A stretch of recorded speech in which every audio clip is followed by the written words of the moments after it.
Price the lord. Grace of Karunya என்ற ஊழியத்தின் மூலம் உங்கள் அனைவரையும் வாழ்த்தி அன்போடு கூட வரவேற்கிறோம். இந்த வருடத்தின் ஒரு மாதத்தை நாம் கடக்கும்படியாக தேவன் நம்மோடு கூட பயணித்தார்.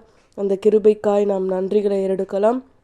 2வது மாதத்திலும் இந்த 1வது வாரத்தில் நாம் அடியெடுத்து வைத்து ஆண்டவருடைய கிருபைகளையும் அவர் வழங்கும் ஆசீர்வாதங்களையும் விசுவாசத்தோடும் நம்பிக்கையோடும் எதிர்பார்த்து நாம் காத்திருக்கும் பொழுது அவர் எல்லாவற்றையும் நமக்கு வாய்க்க பண்ணுவார்.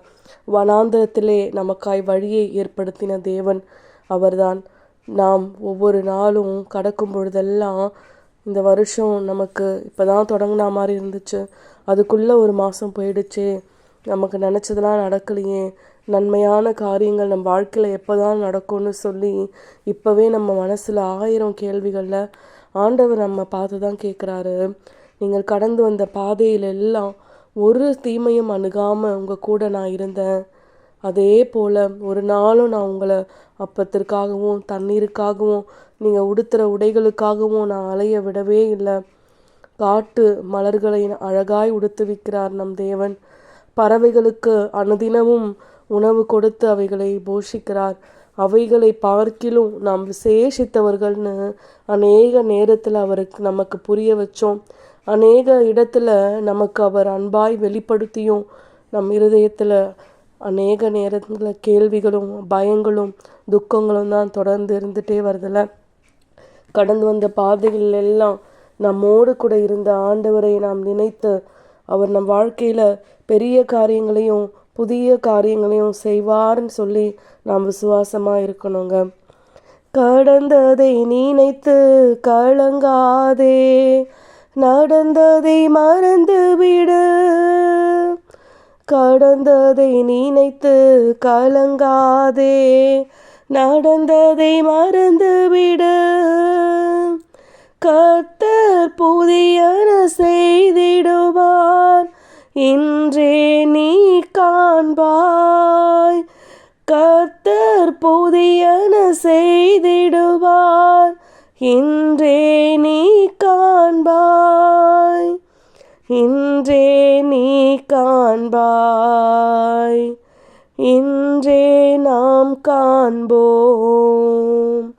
கலங்கிடவே வேண்டாம், கலங்கிடவே வேண்டாம்.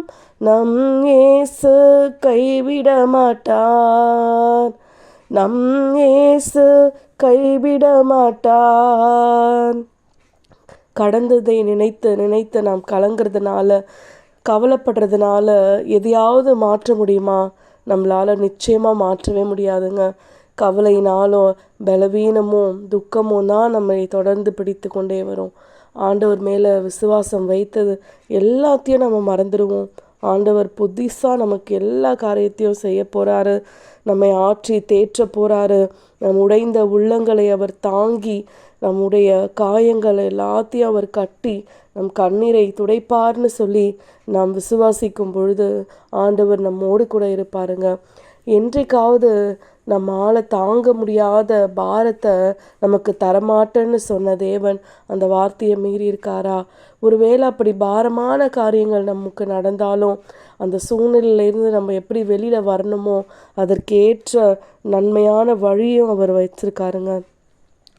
திராணிக்கு மேலாக சோதிக்கப்பட ஒரு நாளும் விடமாட்டார்.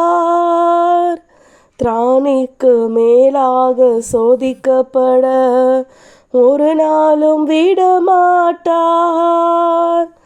தாங்கிடும் பலன் தருவார், தப்பிச் செல்ல வழி செய்வார். தாங்கிடும் பலன் தருவார், தப்பிச் செல்ல வழி செய்வார். நீ தப்பிச் செல்ல வழி செய்வார், நாம் தப்பிச் செல்ல வழி செய்வார். உங்கள் துக்கம் சந்தோஷமாய் மாறும், நம் கவலைகள் கண்ணீர் எல்லாம் மறைந்துவிடும்.